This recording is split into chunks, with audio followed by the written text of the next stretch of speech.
Bom dia, irmãos. Vamos começar então a nossa EBD dessa manhã de domingo, Histórias Inesquecíveis. Nossa lição da EBD dessa manhã que vai abordar a questão das parábolas. Uma questão muito interessante, tem surgido muitas querelas, muitas confusões em relação ao estudo e interpretação das parábolas. Vamos orar? Vamos nos colocar diante do Senhor pedindo a sua bênção, pedindo a instrução do alto, para que possamos entender bem essa questão das parábolas. Vamos nos colocar diante do Pai, clamando pela o seu ensinamento, o seu esclarecimento. Obrigado, Deus, porque podemos estar na tua casa. Obrigado que tu nos trazes até aqui pela tua graça, que nós nos encontramos aqui nessa manhã. Tu tens cuidado de nós, tens nos sustentado, não tem faltado o pão de cada dia, mas também não tem faltado o alimento espiritual. Obrigado por isso, Pai, e pedimos que tu venhas com o teu Santo Espírito esclarecer as nossas mentes, para compreendermos verdades bíblicas tão necessárias para o nosso crescimento espiritual. Ajuda-nos, ó Pai. Em nome de Jesus. Amém. Abra sua Bíblia, então, em Mateus capítulo 13, versículos 3a, 10 e 11. Hoje vamos estar com os adolescentes também, né? Show de bola. Mateus 13, versículos 3, somente a primeira parte, 3a, depois 10 e 11. Amém? Muito bem. Mateus capítulo 13, versículo 3, a primeira parte diz assim: e de muitas coisas lhes falou por parábolas. Depois dos versículos 10 e 11.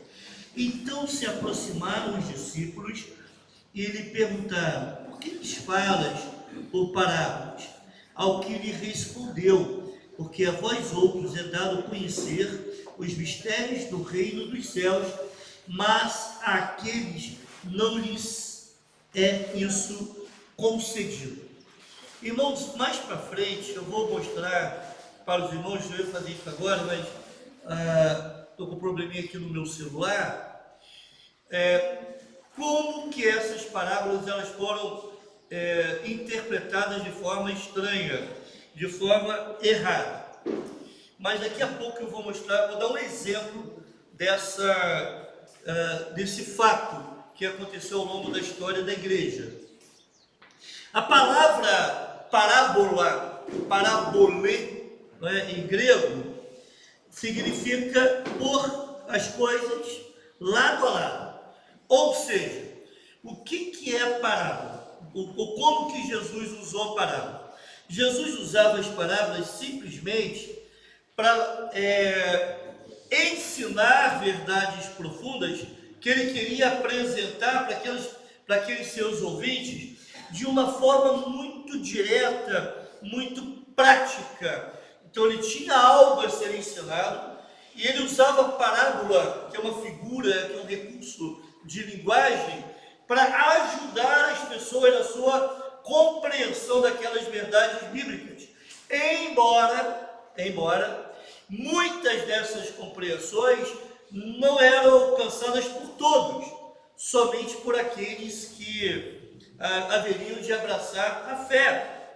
Por isso que até hoje tem muita gente que ainda não entendem algumas parábolas que Jesus ensinou. Um comentarista bíblico muito usado nos meios acadêmicos, nos seminários, chamado Strong, um teólogo, ele disse o seguinte: no que tange às parábolas de Jesus registradas nos evangelhos, tanto a supervalorização como a supersimplificação devem ser evitadas.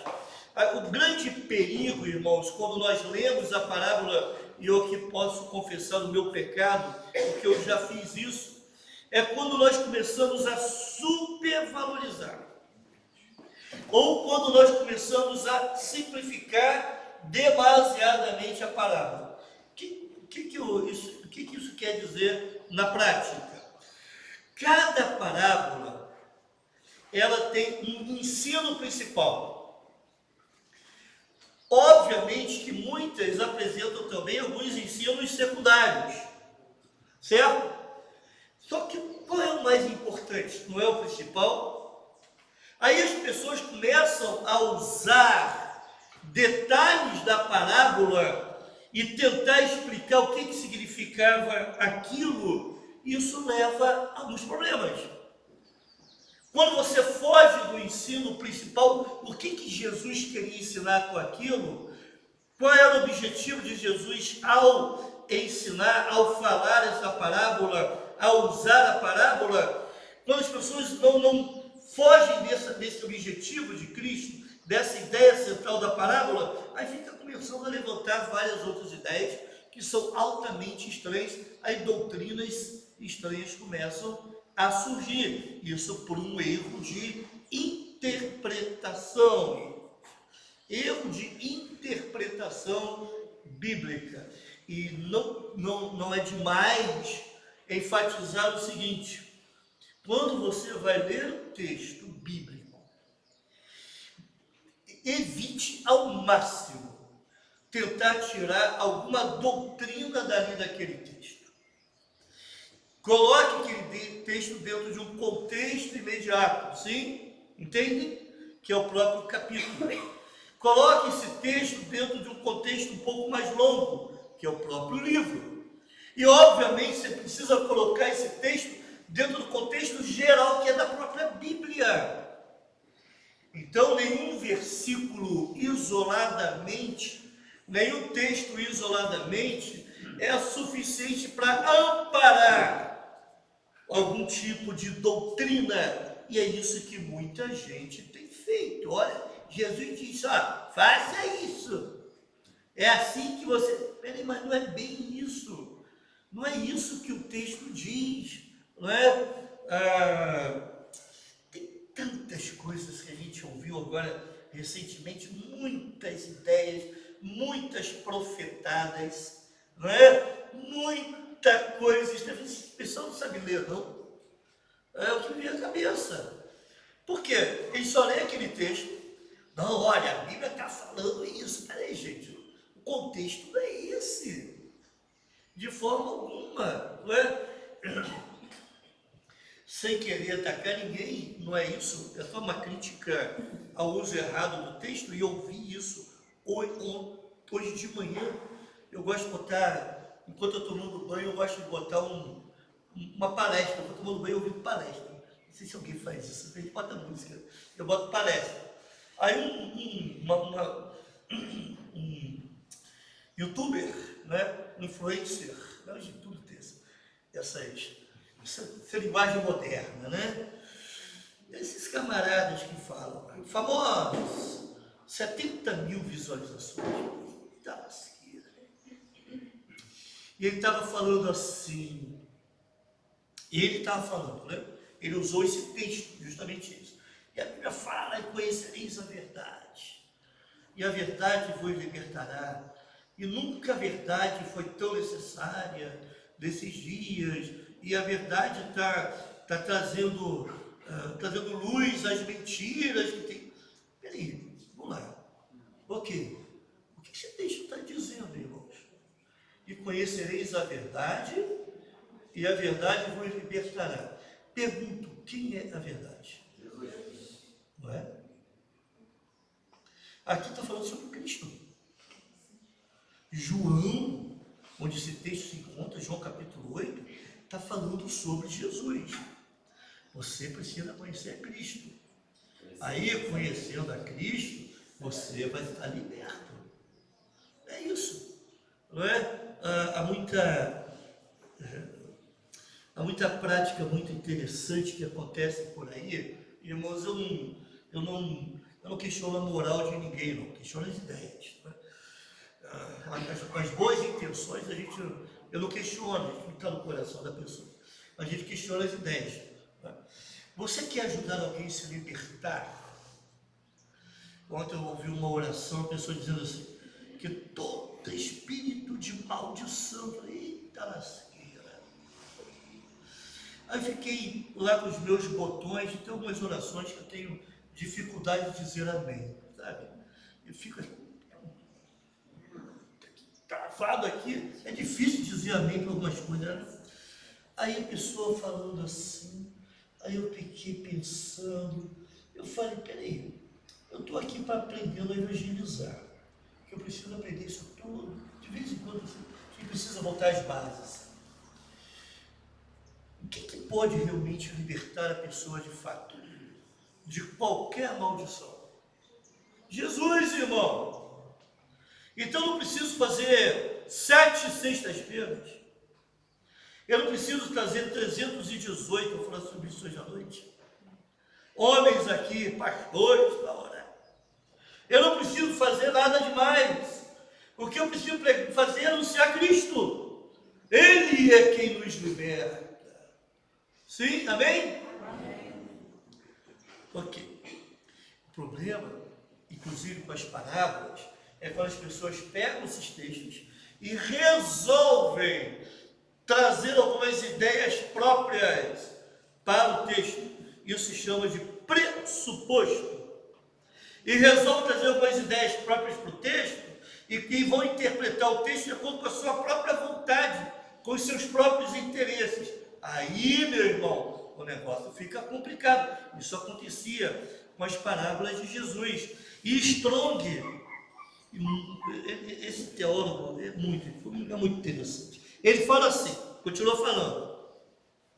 As parábolas de Jesus visam iluminar o ouvinte, apresentando-lhe ilustrações que possam concluir por si mesmo, e neste caso, com a ajuda do Espírito Santo, a absorção das verdades espirituais do texto.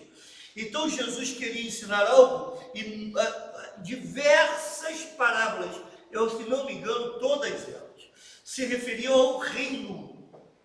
Ele queria ensinar algo sobre o reino, trazia suas verdades, ele usava então uma parábola para ilustrar aquela verdade do reino que ele queria ensinar.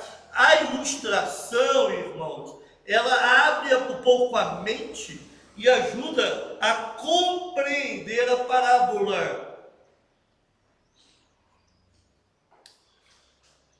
Lógico, tem algumas pessoas que pregam em cima da ilustração. Deus tem me dado uma mente que não guarda muitas coisas. Isso de vez em quando é tão bom, né? Porque eu estava vendo também um outro pregador aí, muito famoso, com milhões de inscritos no canal. E ele usou... lembrei! Ele usou a história do Rei Leão. Ele leu o texto e começou a usar a história do Rei Leão. Um episódio lá, que eu não lembro bem qual detalhe. Aliás, eu quero ver esse desenho que ainda não vi até hoje. Eu tenho que parar para ver. E eu só vi o desenho de Timão e Pumba. Né? Eu vi o desenho, achava legal. Mas... ele usou aquela história e ele pregou em cima daquela história. Lógico, pode ser usado como ilustração, beleza? Agora, eu tirar algum ensinamento bíblico, ou supostamente bíblico, que não é bíblico, que usou a história, para ensinar o povo de Deus uma verdade bíblica, não, meu irmão. A base tem que ser sempre a Bíblia. Aí você vai usar uma historinha, uma ilustração, para ajudar as pessoas a entenderem melhor aquele conceito que a própria Bíblia está ensinando. Estão entendendo isso? E tem muita gente que, por exemplo, quer pregar em cima de experiência. Está fazendo uma visita ontem à noite uma pessoa afastada, e graças a Deus ela decidiu retornar ao Evangelho, e hoje, à noite, ou de manhã, acho que à noite, ela vai para a igreja lá que ela pertencia. Glória a Deus por isso, né? Glória a Deus por isso. Mas, mais para a visita, ela falou assim, mais para o final da visita, falou, pastor, eu quero aproveitar e fazer uma pergunta. Eita, isso dá um medo quando isso acontece. O que vai vir por aí? Pastor, porque eu vi um testemunho, eu acho que esse testemunho que ele viu, eu acabei vendo também, de uma pessoa que morreu e foi para o céu, mas depois ela voltou, e ela teve mais visões lá, e trouxe lá algumas coisas que ela viu lá. Né? O que o pastor pensa sobre isso? Eita caramba, que coisa. Aí eu falei assim, bom, se o que ela viu lá está parado na Bíblia, não tem problema. Se o que a experiência que ela teve lá de pós-morte, né? Que teoricamente teria ficado morta, depois voltou a viver. Se o que ela viu lá está escrito na Bíblia, né? Eu já sonhei com Jesus voltando, foi tão bom, irmão, vontade de não acordar, né? Mas o meu sonho, porque eu tinha lido o texto sobre a volta de Cristo, tinha refletido sobre isso, que eu me sonhando com isso. Mas o meu sonho foi em cima daquilo que a própria Bíblia ensina, nada além disso. Ok, não tem problema nenhum. O problema é quando as pessoas começam a inventar coisas. E nós não podemos basear, eu falei isso para aquele irmão, as nossas convicções religiosas, a nossa base da fé, em experiências humanas. Ah, porque o fulano teve tal experiência. Ah, porque fulano aprendeu sobre isso. Ah, porque fulano não para com isso. Então, a passagem bíblica, o texto bíblico, ou a ilustração que você usa, até mesmo a experiência que você teve, isso é só para ajudar na compreensão do texto. Você não pode tirar nenhum fundamento bíblico baseado em experiência. E não estou entendendo isso, irmãos. Sim? É lógico, eu também falei com ele, que quando o cérebro perde oxigenação, algumas células morrem, e o cérebro vai reagir de alguma forma, e pode gerar esse tipo de sensação, de ilusão, ou até de lembrança. O cérebro gera uma lembrança de algo que não aconteceu, mas isso acontece. Aquele famoso déjà vu, eu não sei bem como é que fala em francês, possivelmente déjà vu, né? Fazer biquinho. Vocês sabem o que eu estou falando, né? Gente, isso já aconteceu, eu já passei por isso antes. Já viram isso? Parece que eu já passei por esse lugar, isso já aconteceu antes, esse déjà vu, né? Então, aí o cérebro está registrando algo como memória, mas que acabou de acontecer. Então, isso é um problema ali de memória, né? Ele guardou na memória, mas acabou de acontecer. Aí você acha que a memória é passada, mas a memória é totalmente recente. Ok? Bom, irmãos, nós não podemos olhar para a parábola e tentar tirar várias instruções bíblicas dali, embora possa acontecer instruções secundárias. Lógico que pode, mas temos que tomar muito cuidado com isso. Qual o objetivo de Jesus? O que Jesus queria ensinar com essa parábola? Essa é a primeira pergunta que você tem que fazer quando ler uma parábola, e pedir ajuda do Espírito Santo, para o Espírito Santo iluminar esse conhecimento. Através das parábolas, de acordo com Strong, as verdades aprendidas fixam na mente e no coração mais facilmente. Quem não gosta de uma boa história? Não é? Se eu contar uma história aqui, eu prego um sermão lá de 1 hora. Mas eu não prego 1 hora. É uma hipótese remota, não é? E no final eu conto uma história, para ilustrar aquele sermão. Muitas vezes as pessoas vão lembrar o quê? A história. Não é isso? Às vezes esquece tudo, mas lembra a história, não é? Então, essas histórias, essas parábolas de Jesus eram ilustrações para que alguma verdade fosse melhor entendida. O problema foram os exageros. Eu quero enfatizar isso. Eu vou trazer aqui uma ideia disso para os irmãos. Os irmãos estão lembrando da parábola do bom samaritano, né? Lembram-se dessa parábola que o homem lá caiu lá e foi assaltado, machucaram ele, roubaram, certo? Aí passou um sacerdote, um escriba, não é isso? Me ajuda aí que a memória está falhando. E depois um samaritano. Certo, irmãos? Ok. Nessa parábola, deixe-me achar aqui rapidamente, por favor, o que eu quero mostrar para vocês. Deixa eu achar aqui rapidamente. Oi? Isso, fariseu, exatamente.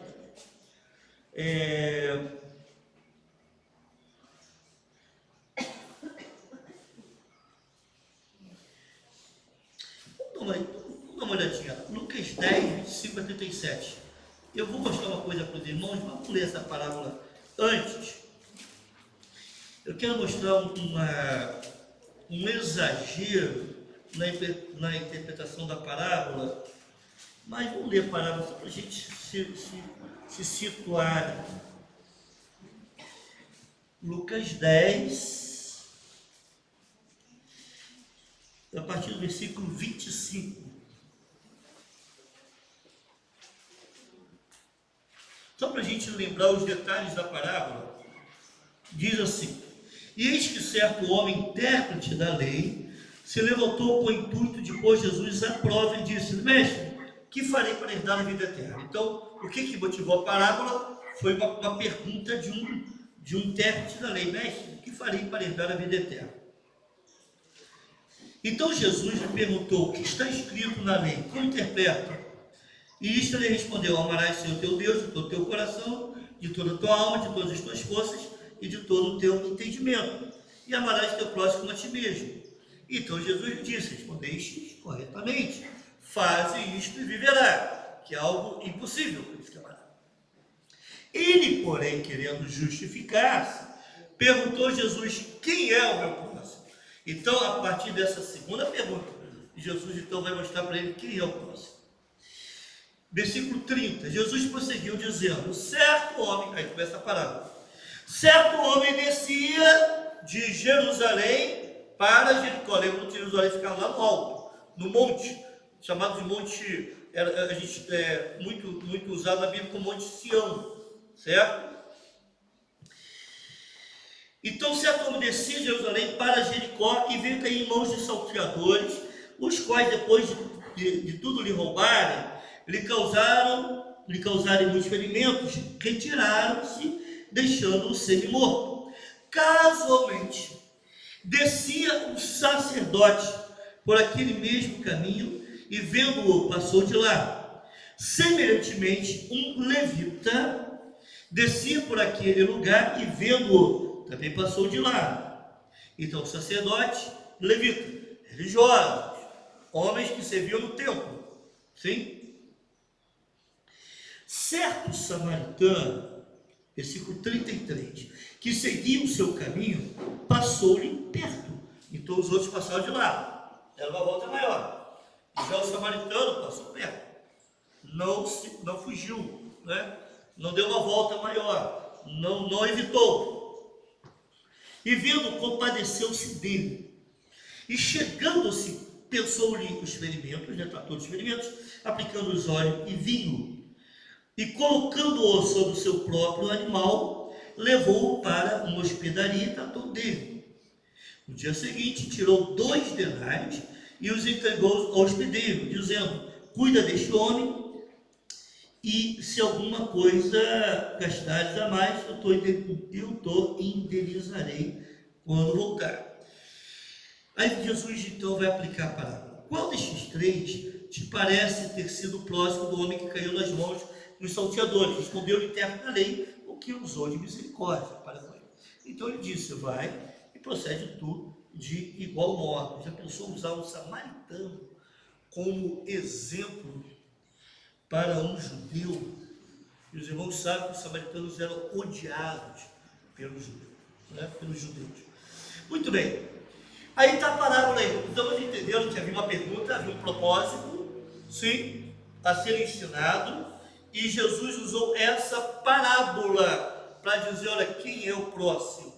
Já que aquele homem vinha questionar. Aí algumas pessoas, alguns crentes, estudiosos no passado, que gostavam de olhar para as parábolas de forma alegórica, interpretavam de forma alegórica, ou seja, o que eles faziam? Eles, peraí, tem algo oculto na parábola. Tem alguma coisa oculta que Deus quer nos ensinar através da parábola. Então, cada coisa tem que significar algo. Olha só a que ponto eles chegaram, presta atenção. A Bíblia diz, o homem descia de Jerusalém para Jericó. Quer dizer, esse homem é Adão. Essa é a interpretação deles, tá, gente? Pelo amor de Deus.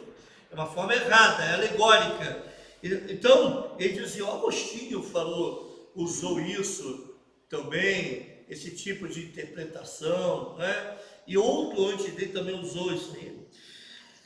O homem descia de Jerusalém para Jericó. Então, esse homem é Adão. O que Jesus está querendo dizer? Que esse homem é Adão, de acordo com Agostinho, tá, gente? Eles desciam de Jerusalém, né? A Jerusalém aqui está representando a cidade celestial de paz, da qual Adão caiu. Então, Jerusalém é cidade de paz. No final da palavra diz isso, não é? Então, Jerusalém, de acordo com essa interpretação alegórica, seria a cidade de paz. Jericó, ele desceu de Jerusalém para Jericó, não é isso, irmãos? E Jericó seria a lua, significando a mortalidade de Adão. É uma viagem, né?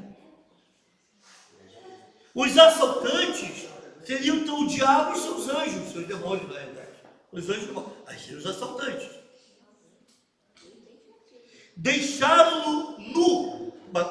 Atacaram aquele homem assaltado, deixaram-no nu, significa que roubaram a imortalidade daquele camarada. Espancaram-no, ou seja, o levaram a pecar. É quando o levaram a pecar. Então isso significa espancaram. Percebe a forçação que você tem que criar, tem que tentar criar significado para cada elemento? Deixando quase morto, ou seja, como homem, ele vive, de acordo com Agostinho, mas morreu espiritualmente, por isso está semi-morto. Que coisa, né? Aí tem o sacerdote levita, né? Não é isso que passaram lá e passaram de lá? O sacerdócio sacerdócio levita é o sacerdócio e o ministério do Antigo Testamento. Então, aquele ministério do Antigo Testamento não atendem mais aquela pessoa caída, que no caso seria Adão caído.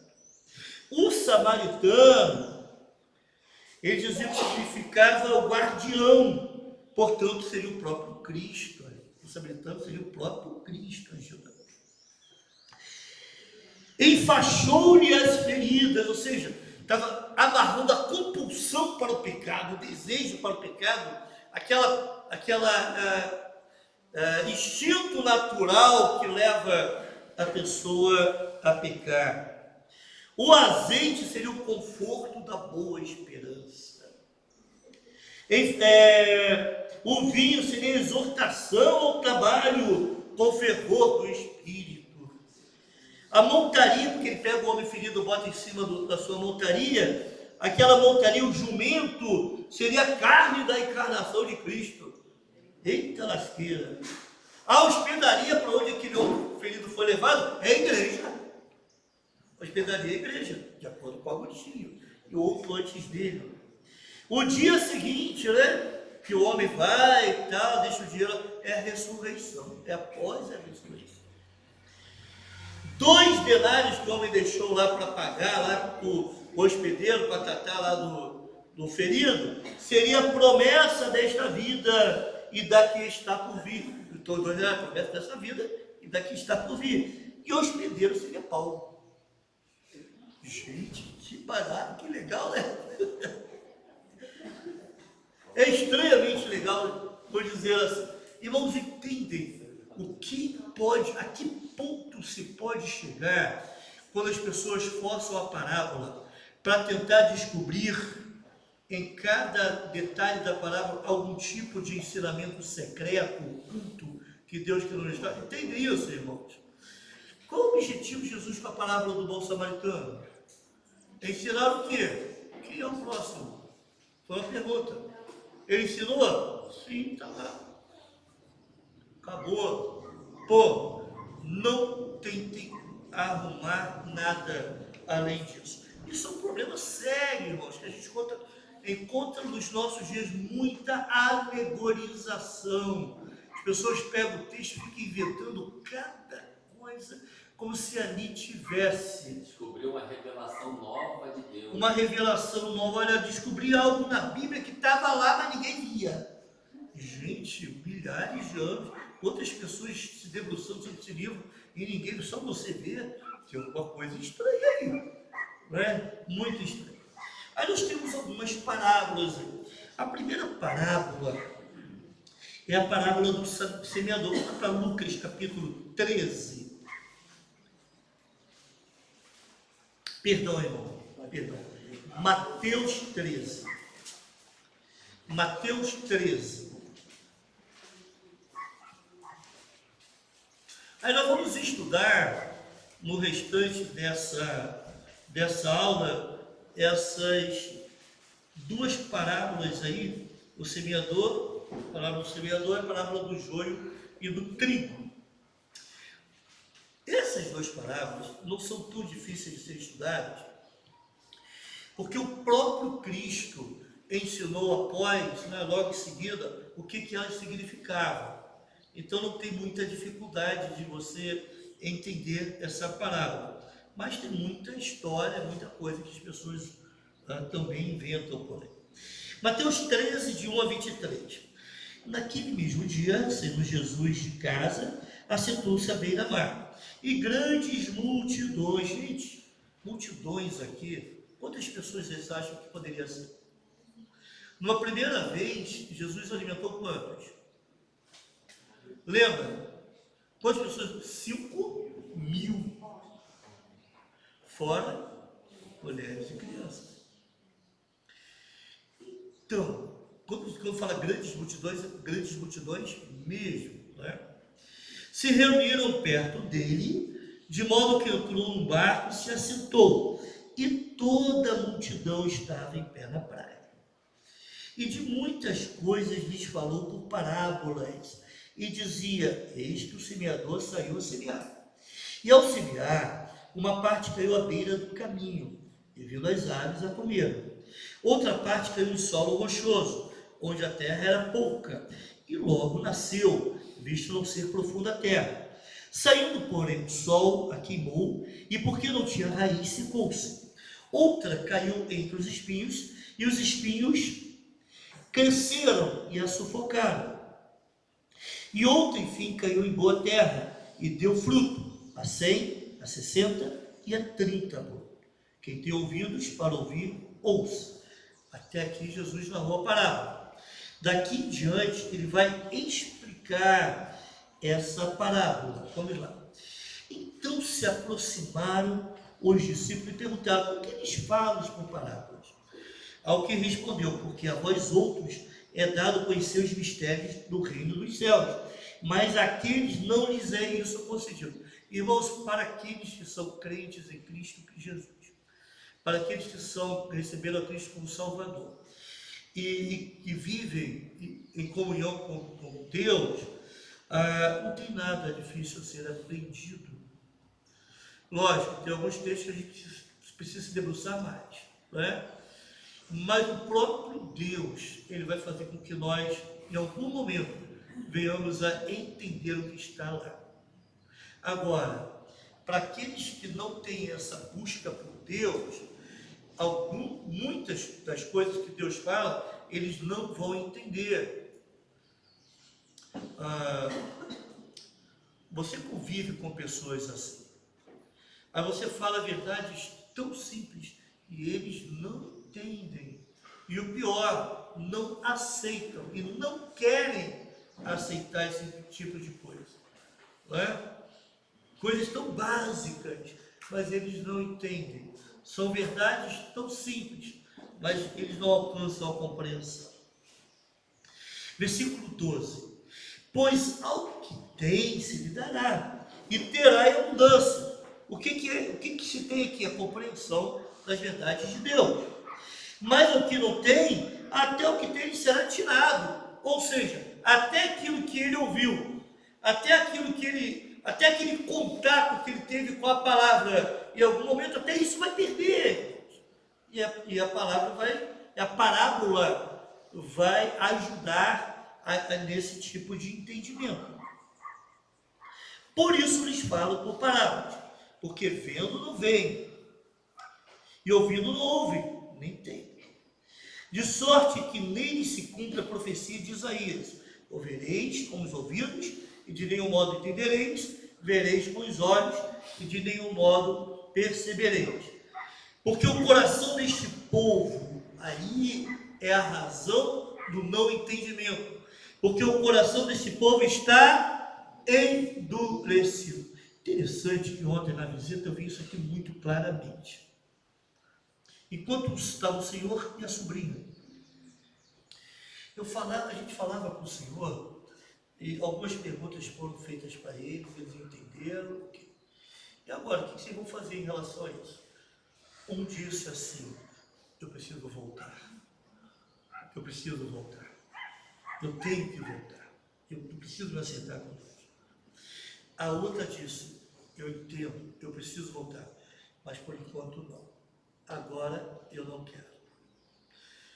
E, gente, a menina passou por 2 infartos, 3 pontes, 4 pontes de safena, uma mamária, e está tudo entupido, precisa fazer de novo. O médico falou que não vai fazer porque vai morrer. Deu vontade de falar assim: você acha que vai viver até quando? Você acha que vai viver para sempre? Você acha que vai acordar amanhã assim, com tanta facilidade? Você tem essa expectativa? Mas esse terrorismo psicológico eu não gosto, não. Não é? Vou voltar para a igreja com medo de morrer. Não é? Ou eu vou aceitar Jesus com medo de morrer. Isso é complicado. Pode deixar, depois eu pego. Isso é complicado. Não é? Não tem esse tipo de coisa. Não é um caminho adequado para a pessoa receber a Cristo. Eu entendo dessa forma. Pastor, Pois não, irmão? quando o senhor estava falando aí que muitos vão ler lá e não vão entender, porque não está ali, digamos, não aceitou a Cristo. Isso seria o caso daquele humorista aí que ele disse que ele pegou a Bíblia e leu de ponta a ponta para poder, em cima dela, fazer piada. Vamos dizer. Sim. Seria Muitos fazem isso e vão usar de forma errada e vão querer interpretar de forma literal, algo que precisa ser interpretado sim, mas precisa de toda uma... Você olha para a Bíblia, você olha o texto, mas olha o contexto, olha o fundo histórico, o princípio bíblico ali. O que aconteceu com essa menina, irmãos? Isso serve de ilustração aqui também. E eu falei logo que saí dessa visita, falei com a pessoa que me acompanhou, a incredulidade. Ela foi membro de uma igreja, participou de uma igreja, era líder de algumas atividades da igreja, mas resolveu se afastar da igreja. Quando o crente se afasta da igreja, meu irmão, é um problema, porque a incredulidade vai tomando o coração dessa pessoa. Aí você apresenta de forma clara algumas passagens bíblicas e apresenta o Evangelho de forma muito objetiva, como se estivesse apresentando para uma criança de 6 anos. A pessoa entende: entendeu, entendi, é isso mesmo, é isso, o que você vai fazer? Não, deixa, eu vou esperar, deixa eu resolver alguma coisa. Aí tentei conversar com ela sobre isso, esclarecer, mas ela decidiu esperar. Falei: tá bom. Então, quando você chegar à sua casa, seu travesseiro, converse com Deus e se acerte com Ele, que você está fora dos caminhos do Senhor. Né? E até pergunte se você alguma vez se converteu. Porque às vezes a pessoa simplesmente fazia as coisas da igreja, era líder de grupo de oração, era líder não sei do que, mas nunca se converteu. Isso é mais comum do que a gente pensa. Ama fazer as coisas da igreja. Ama estar na igreja. Ai Deus. Não é o objetivo aqui do ensino. Me perdoe isso. Mas encontrei um jovenzinho ontem na rua, uma abordagem. Você é de onde? Ele falou, tá, igreja. Mas eu estou frequentando uma outra igreja que abriu recentemente na cidade, cuja origem é lá de Belo Horizonte. Eu não vou falar qual, não é? Pois é. Tá bom então, beleza. Aí lá na abordagem a gente faz duas perguntas.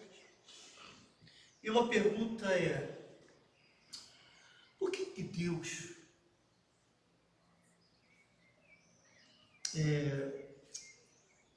precisa, ou Deus pode deixar você entrar no céu dele? O que você diria para Deus?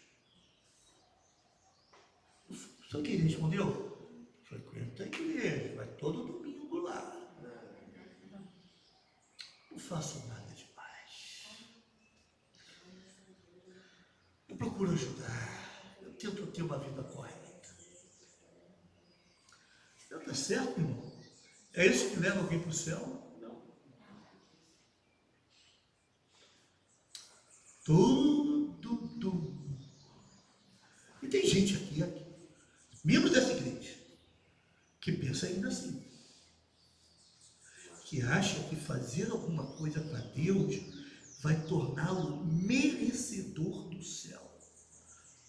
Rapaz, você está enganado, rapaz. Muda a sua cabeça. Nem pensa que é para Deus, né? Fazer para a igreja. É fazer para a igreja e está fazendo para si mesmo também. Eu faço para a igreja, faço para a igreja. Na igreja. Uma indulgência moderna. Uma indulgência moderna. Irmão, quero dizer ao meu amigo, você está enganado, rapaz. Você precisa se converter. Entrega a vida para Cristo. Entenda que a salvação é pela graça. Não é pelas obras. Crê em Cristo, confie em Cristo como seu Salvador. Você precisa disso. Precisa disso. Voltando aqui ao nosso texto, da nossa parábola aqui, versículo 15. Deixa-me reler. Porque o coração deste povo estava endurecido, de mau grado. Ouviram com os ouvidos e fecharam os olhos. Para não suceder que vejam com os olhos, ouçam com os ouvidos, entendam com o coração e se convertam e sejam por mim curados. Bem-aventurados, porém, os vossos olhos, porque veem, e os vossos ouvidos, porque ouvem. Versículo 17. Pois em verdade vos digo que muitos profetas e justos desejaram ver o que vedes e não viram, e ouvir o que ouvis e não ouviram. Atendei vós, pois a parábola do semeador. Aí Jesus então passa a explicar a palavra de forma direta. A todos os que ouvem a palavra do reino e não a compreendem, isso aqui foram aquelas sementes, né? Lançada no versículo 4, e ao semear uma parte caiu à beira do caminho, vindo as aves a comeram. Então a todos que ouvem a palavra do reino e não a compreendem, vem um maligno e arrebata que lhes foi semeado no coração. Isto que foi semeado à beira do caminho.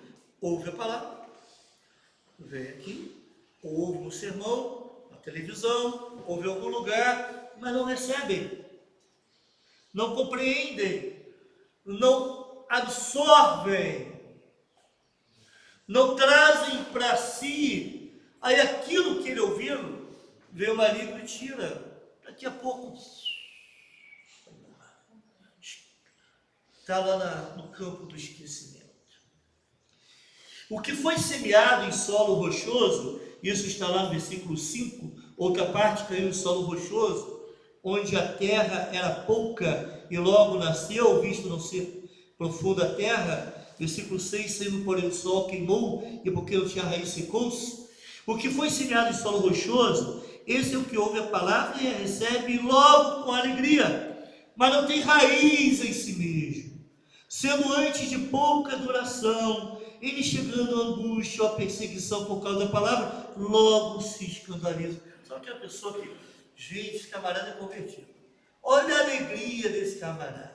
Gosta de estar na igreja, e está lá, e quer. Eu me lembro de um rapaz que se converteu, e logo se converteu, ele falou que se eu pudesse ser batizado hoje, eu, calma, rapaz. E não muito depois, falou, eu quero ser missionário. Calma, rapaz. Não é? E hoje está fora. Está fora da igreja.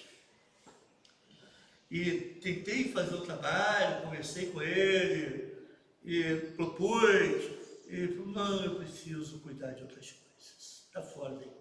Quantos assim começaram, aí, irmãos? Uma efusividade. Aquela coisa toda. Daqui a pouco vai esfriando, vai esfriando.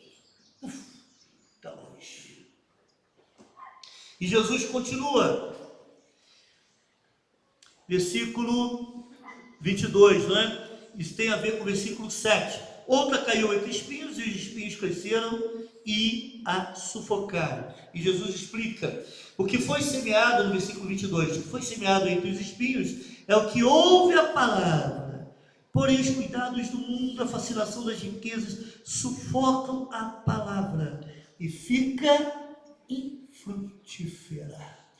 Sabe aquelas pessoas que ouvem a palavra, estão aqui, mas daqui a pouco começa a dar mais atenção a outras coisas do que ao reino, a Cristo, a vida espiritual. Vocês sabem, conhecem pessoas assim, não é? Eu acho que foi no encontro de casais que eu contei a história lá do seu, nem lembro o nome que eu usei naquela época, não é? Eu vou chamar de, sei lá, de Gutenberg. Mas não tem mais Gutenberg hoje em dia, né? Então, o seu Gutenberg, eu vou contar aqui para aqueles que não ouviram isso, não estavam em encontro de casais. Seu Gutenberg era um sapateiro, isso é fato, isso aconteceu, tá, irmãos? Lá no interior de Recife. Seu Gutenberg era um sapateiro, ele consertava sapato. E ele sustentava a família, uma pobreza, que não tinha muito serviço. Ele sustentava a família com isso. Mas seu Gutenberg um dia resolveu aceitar o convite e disse crer em Cristo como seu Salvador e começou a frequentar a igreja. E um evangelista que tinha lá naquela igreja, na época, a esposa dele era uma holandesa e tinha alguns conhecimentos na Holanda. E eles conseguiram trazer da Holanda uma máquina, o seu Gutenberg, consertar os seus sapatos de forma mais ágil, produzir mais e se melhorar de vida. Eles trouxeram a máquina. Olha que bênção, irmão. Olha que bênção para esse Gutenberg. Esse camarada agora então vai ver essa bênção de Deus, e agora então ele vai servir mais a Deus, ele vai se aprofundar mais na fé. E seu Gutenberg começou a trabalhar e cresceu, e daqui a pouco ele fez contato com o evangelho e falou assim: por favor, carga outra máquina. Estou precisando de outra, que o serviço aumentou muito. E veio outra máquina. E daqui a pouco seu Gutenberg começou a contratar funcionários e ele começou a sumir na igreja. E sumiu. E sumiu. Cadê o Gutenberg? Aí foram procurar. Está vendo? Eu estou com muito trabalho. Estou trabalhando muito. E quando chega domingo eu estou cansado. E eu tenho que descansar. Gente, eu já ouvi isso aqui. Não poucas vezes. Eu tenho que descansar. Isso, e o Gutenberg nunca mais voltou. Se afastou. Se envolveu com coisas dessa vida. Os espinhos do mundo sufocaram a boa palavra naquele coração. E ela não produziu o efeito necessário. Por isso ele se tornou infrutífero, mostrando de fato que ele não era uma nova criatura. E Jesus então termina versículo 23, que tem a ver com o versículo 8 e 9, com os versículos 8 e 9. Outra edificou em boa terra e deu fruto, a 100, a 60 e a 30 por um. Quem tem ouvidos para ouvir, ouça. E o versículo 23, Jesus então vai explicar. Mas o que foi semeado em boa terra é o que ouve a palavra e a compreende. Este frutifica e produz a 100, a 60 e a 30 por um. Gente, que parábola maravilhosa, gente. Agora, quem ouve a palavra e compreende, frutifica. Pastor, quer dizer que um crente convertido, de fato, ele demonstra sua conversão através de frutos? Sim. Meu querido irmão que está aqui nessa manhã e que vai ver depois pela internet, você tem produzido frutos? Quem sabe os cuidados desse mundo tem sufocado a boa semente? Quem sabe você esteja num estágio de ainda não produzir frutos? E o que me preocupa mais é que a ausência de frutos pode significar que você ainda não recebeu a boa semente no seu coração. Seu coração não é uma boa terra. Entende o que estou querendo dizer? Quem sabe a sua ausência de fruto pode significar que você ainda precisa receber essa palavra no seu coração. Estou entendendo, irmãos? Então, quando a gente lê essa palavra, quando eu leio essa parábola, melhor dizendo, não é para ficar pensando no outro, é para ficar pensando em mim mesmo. Eu tenho produzido frutos. Se os frutos são evidência de alguém que recebeu a palavra, a compreendeu e a guardou no coração, se eu não produzo frutos, pode significar, meu irmão, que você ainda precisa receber essa palavra. É a palavra de salvação. É a palavra que gera vida. É a palavra que gera frutos. Interessante essa parábola, não acha? Muito interessante. A outra parábola, nós encontramos lá, ainda em Mateus capítulo 13, é a parábola do joio e o trigo. Mateus 13, 24 a 30. A parábola diz assim: outra parábola lhes propôs, dizendo: o reino dos céus é semelhante a um homem que semeou boa semente no seu campo. Mas enquanto os homens dormiam, veio o inimigo dele, semeou o joio no meio do trigo e retirou-se. E quando a erva cresceu e produziu fruto, apareceu também o joio. Eu não sei se alguém aqui já viu joio. Gente, joio é igual a trigo. É igualzinho. Somente uma pessoa muito hábil consegue diferenciar joio e trigo. É muito parecido. Então, vindo os servos do dono da casa, lhe disseram: Senhor, não semeaste boa semente no teu campo? De onde vem, pois, o joio? Ele, porém, lhes respondeu: o inimigo fez isso. Mas os servos lhe perguntaram: queres que vamos e arranquemos o joio? Não, replicou ele, para que ao separar o joio, não arranqueis também com ele o trigo.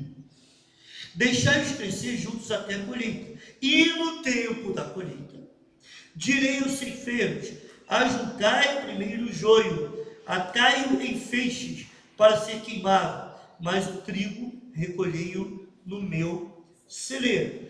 Jesus, então, ao falar essa parábola do reino, mais à frente, ele então vai explicar essa parábola aos seus discípulos. Olha comigo o versículo 36, para a gente entender o que essa parábola quis dizer de fato.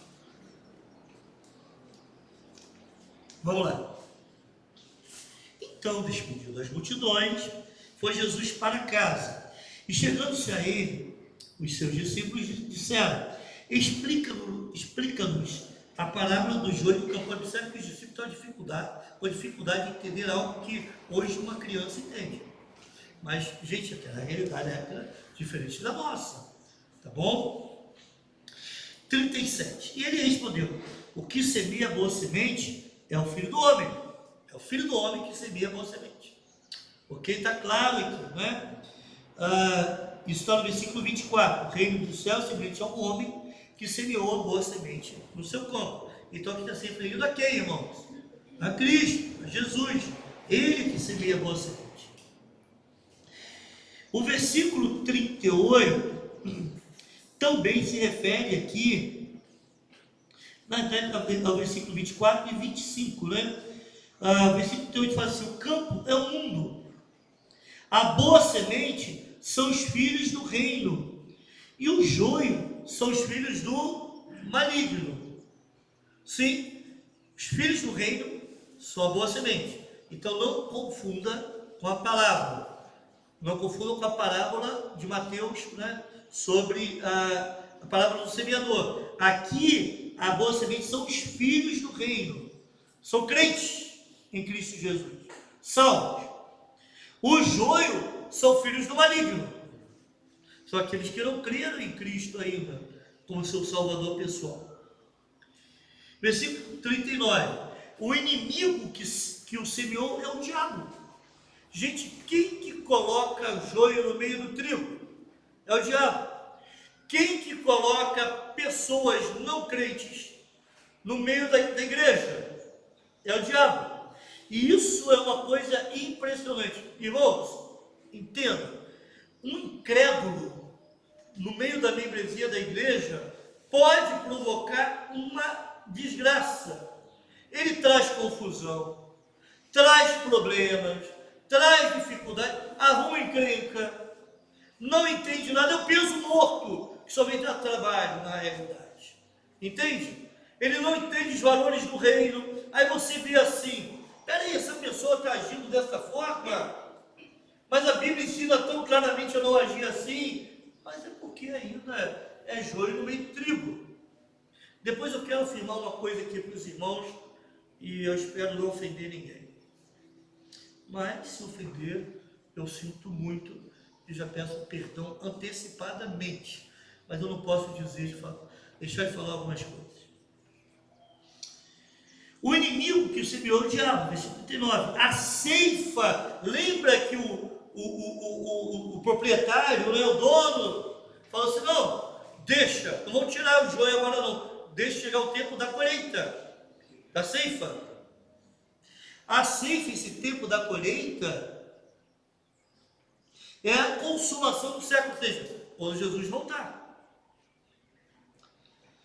E os ceifeiros, aqueles que vão fazer colheita, quem são, irmãos? Os anjos. Isso significa que eu e você temos uma enorme dificuldade de identificar quem é crente e quem não é. Quem é joio e quem é trigo. 40. Pois assim como o joio é colhido e lançado ao fogo, assim será na consumação do século. Irmãos, o que é esse fogo aí? É o inferno. Na consumação do século, Jesus vai fazer uma limpeza na igreja. Vai pegar aquele joio, aquele que parece, mas não é. Antigamente tinha uma propaganda que era do Denorex. Os mais antigos vão se lembrar. Parece, mas não é. Né? Pois é, parece remédio, é para crescimento de cabelo. Eu cheguei a usar aqui. Cheguei a usar. Fedia pra caramba, né? Eu acho que não usei muito, usei uma vez só. Bom, propaganda enganosa, gente. Fedia pra caramba. E não adiantou nada, né? Ainda bem que eu encontrei alguém que me ama e me aceitou do jeito que eu sou, né? Não estou falando de Jesus, estou falando de ai. Eu falo para os meus alunos: se eu casei, meu, você tem esperança ainda. Acredite. irmãos, aqueles que parecem, mas não são. Tem crente assim, parece que é crente, mas não é. Jesus vai fazer uma limpeza na igreja. Jesus não vai levar quem parece que é crente e não é, não. Jesus vai levar quem é crente. Jesus vai receber a sua noiva. E para isso ele tem que purificar a sua igreja. Para isso ele verteu o seu sangue para purificar a igreja, para levar para si mesmo igreja imaculada e gloriosa. É isso que Paulo nos diz em Efésios. Aí, meu irmão. Pois não, irmão Isaac? Aqui está falando aqui, do texto, comparando que do jeito que Deus, Jesus, semeia, Satanás também, maligno, está plantando entre o povo de Deus, não é? Sim. Está semeando também. Então, Sim. isso que o pastor está falando, realmente, eu estou vendo aqui, também está plantando. Sim. Está semeando os inimigos, os anjos dele, né? Os anjos dele entre a igreja e Cristo. São pessoas que ele coloca no nosso meio. E até coisas boas, né? Sim. Semente. O pastor falou da história do Gutenberg, eu estou brincando, sabe? Eu estou pensando, por que o Gutenberg enriqueceu? Estava na igreja, ficou rico rápido. Tudo bem, né? Melhorou, que bom. De repente saiu. Quer dizer, Satanás espalhando a semente no coração. Sim. E às vezes a prosperidade. Isso é o que eu tirei para mim. A prosperidade. Não, isso é muito bom, eu vou aproveitar e falar aquilo que eu quero falar, que ia falar aqui. E às vezes a prosperidade, ela revela os corações. São duas coisas que Deus usa.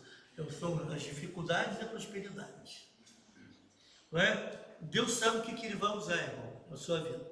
Ou Deus vai te trazer alguns problemas, ou Deus vai te dar prosperidade. Uma coisa e outra, ou outra, né? Vai revelar o seu coração.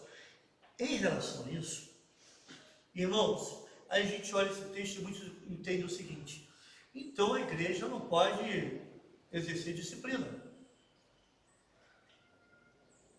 porque só os anjos é que sabem discernir quem são quem é o joio e quem é o trigo.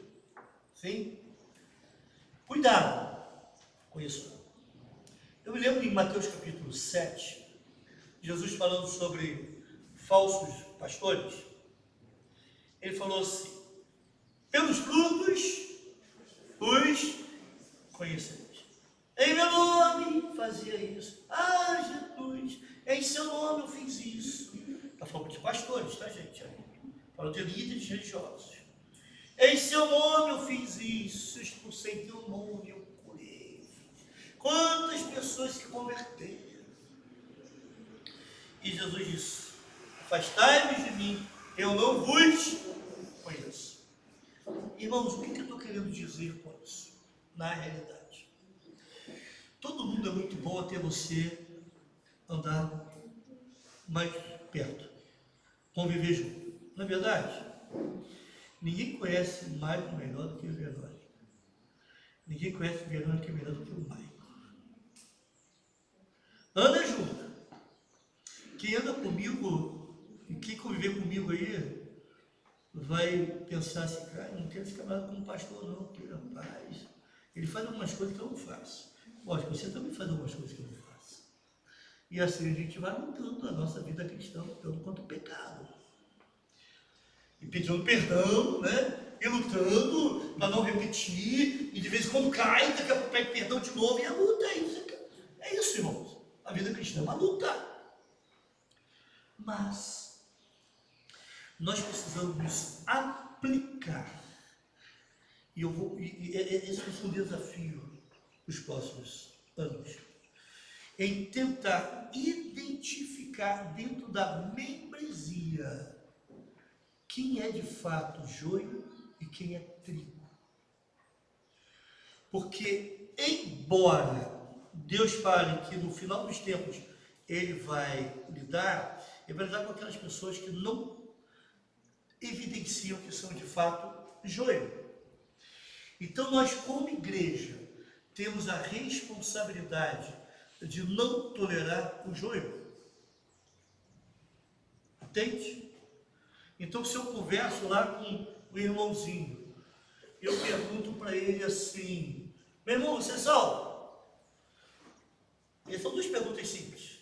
Irmão, você é salvo? Ele vai dizer sim. Aí eu pergunto: por quê? Se ele fala: pastor, olha, eu sou um camarada de família, eu tento fazer o melhor.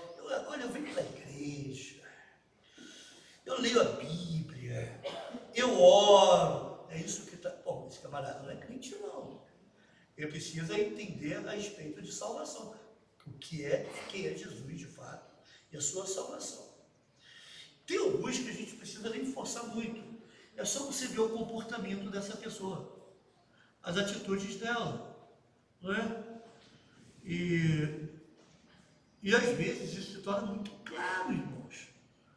E a igreja vai virar o rosto para esse tipo de situação, só para ter 87 membros arrolados na igreja? É isso, irmão? Você entende que a igreja não pode agir? O que a igreja tem que fazer, irmãos? Tem que agir. Que a igreja não pode tolerar o engano. A igreja não pode tolerar o erro. A igreja tem que prezar pela pureza da igreja, pela pureza do evangelho, para que a reputação de Deus, a reputação do evangelho não seja manchada aí fora. Encontrei algumas pessoas afastadas. Então, uma pessoa que nós abordamos. Foi muito boa essa experiência esse final de semana. O pastor Gabriel está lá e ele vai trazer para mim outras coisas também, né? E uma das questões que a pessoa falou para mim, a pessoa afastada, ela falou assim: olha, sinceramente, eu tenho uma vida melhor do que muito crente que tem lá na igreja. Eu concordo. Você tem toda a razão, isso é um erro. Isso é um problema, de fato, que a gente enfrenta. Muita gente. Mas se você morrer hoje, você vai para onde? E você, como é que está com Deus? Porque as pessoas querem sempre olhar para os outros, né? Olha, eu não vou por causa disso, eu não gosto daquele pastor, eu não fui visitado, eu não fui aparado pela igreja, tem gente lá fazendo coisa errada, fui maltratado, eu não quero saber de Deus. Eu me dou foda. Mas quando a pessoa se afasta da igreja, a primeira coisa que faz é mais beber. Aí eu vou me entregar ao vício. Não entregar as coisas. E nós estamos entendendo, irmãos, se nós vemos, infelizmente, esse tipo de pessoa existe. E nós, como igreja, precisamos agir. Nós não podemos simplesmente, por uma questão numérica, pastor, mas o dízimo, desculpa falar isso aqui, tá?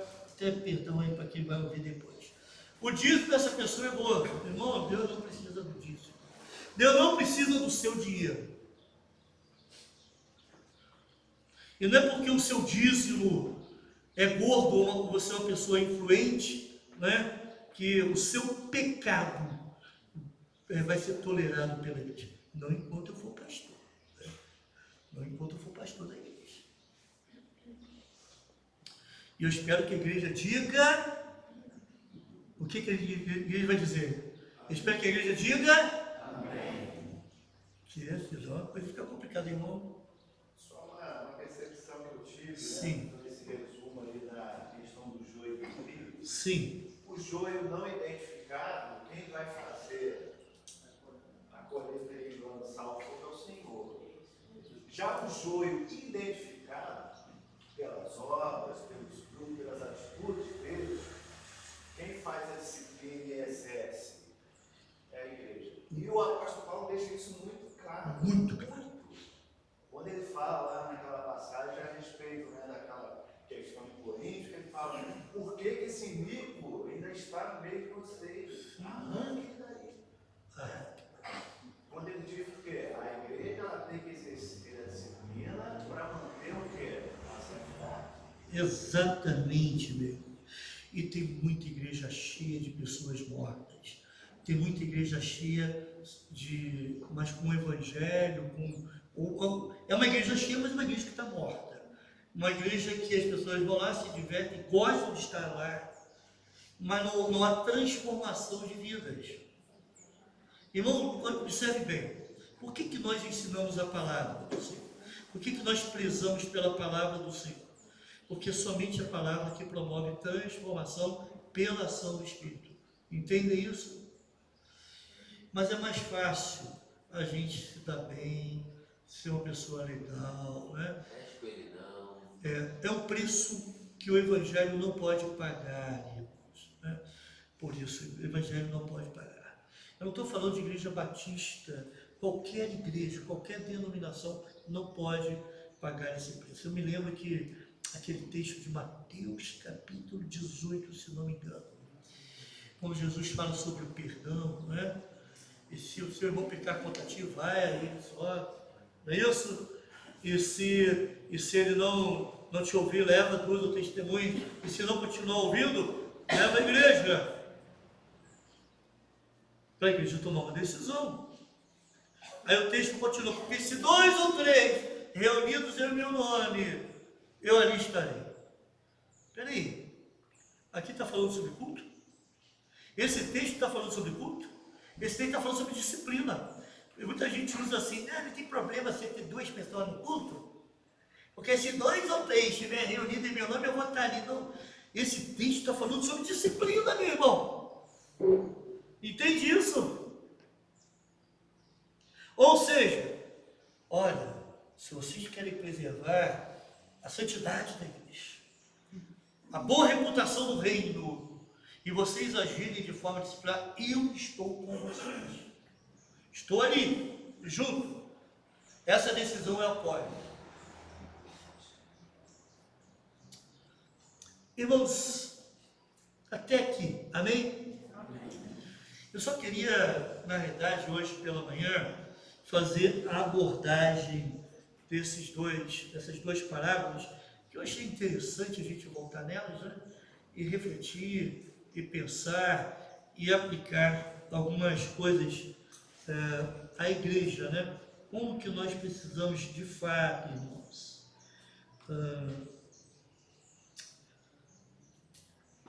agir conforme o próprio Senhor Jesus tem nos ensinado. Para pensar e agir.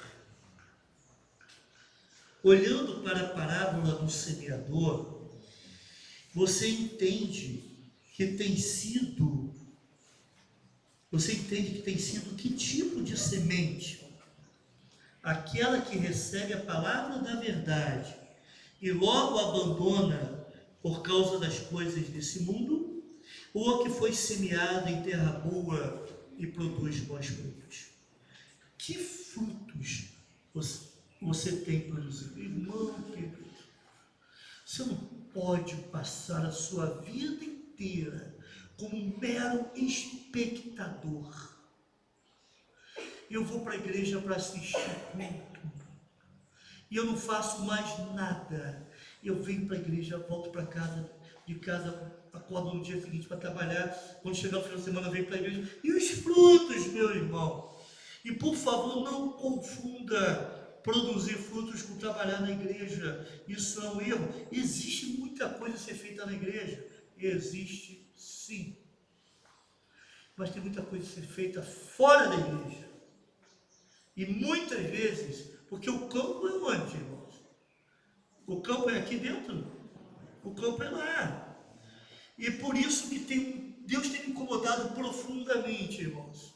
Eu acho que nós estamos muito acomodados aqui dentro. A gente tem que olhar mais para fora, olhar para as pessoas que estão se perdendo. E ontem eu tive uma experiência, eu ainda falei assim, quando teve avaliação, eu tive que sair da igreja para fazer o básico, que é evangelizar.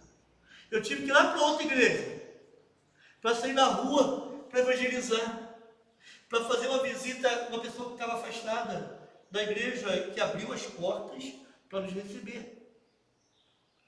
São coisas básicas. Lógico, eu fiz, mas isso sou eu que tenho que fazer, irmãos? Isso é só função pastoral? Ah, pastor, eu não sei fazer o que é isso. Então me aguarde. Pastor, eu não sei como fazer isso. Me aguarde. A igreja vai ser ensinada. E por favor, irmão, não fuja. Se Deus está te chamando para pregar o Evangelho de forma simples, usando a palma das mãos. Se Deus está te chamando para pregar o Evangelho, e Deus está te chamando para isso, não fuja dessa responsabilidade.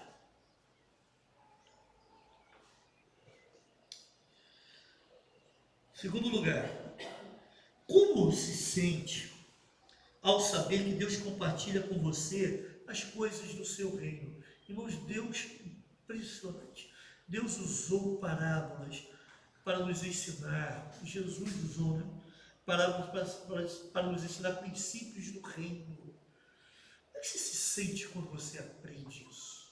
Isso tem tocado o seu coração. Deus te chamou não para viver para sempre neste mundo, mas para ter uma vida eterna ao lado dele. Então não perca o alvo, agarre-se em Cristo, pois ele é vamos dizer juntos, o caminho e a verdade e a vida. Então se apegue a Cristo. Não ache que você vai viver nesse mundo para sempre, você vai passar. E quando a gente vai chegando mais velho, né? Eu já sou um senhor idoso, a gente começa a perder pessoas queridas. Você começa a perder pai, mãe, amigos, né? Tios, né? Pessoas. Aí você começa a perceber que você está na fila. Você já pegou a sua senha. Daqui a pouco eu vou chamar. Eita, é minha vez. Aí, irmãos, isso é tão bom, de uma certa forma, porque nos traz uma consciência de que eu não vou viver aqui para sempre. Nem você, meu querido. Você não vai viver aqui para sempre. Então, viva essa vida com Cristo. Semana uma garota, a gente esteve orando por ela, 23 anos. Morreu de leucemia essa semana. Eu fiquei olhando ali, meu Deus do céu, isso me toca profundamente. Uma vida tão cortada, né? Mas se você vive 23 ou 123, a vida é um sopro. Acabou. É rápida. Passa rápido, né? Passa rápido. Quando eu era mais novo, alguém falava assim, mas fulano morreu, já tinha 60 anos, falava, ele morreu velho. Agora que eu estou com 60, não, já novo ainda, espera mais um pouco, né? Calma, não é bem assim não, né? É bem assim. Mas a vida é assim, irmãos, a vida é rápida. Então se a vida é tão breve, não perca tempo com as coisas desse mundo, não se deixe sufocar pelos espinhos dessa vida. Amém, irmãos? Vamos orar? E logo após vamos encerrar essa parte da transmissão. Obrigado, Deus, por esse tempo de reflexão. Obrigado pela participação tão intensa, pela atenção dos irmãos, ó Pai. Obrigado por isso, por esse compartilhamento que nós temos da Tua Palavra. Senhor, ajuda-nos, ó Pai, a vivermos as verdades do reino, ó Pai. Ajuda-nos, ó Pai, a compreendermos a Tua Palavra, aplicarmos a Tua Palavra em nossos corações. E se tem alguém aqui nessa manhã, membro da igreja ou não, que ainda não se entregou a Cristo, confiando em Cristo, somente em Cristo, como seu Salvador e Senhor, que isso possa acontecer, ó Deus. Isso para a glória e honra do Teu bendito nome. Em nome de Jesus. Amém.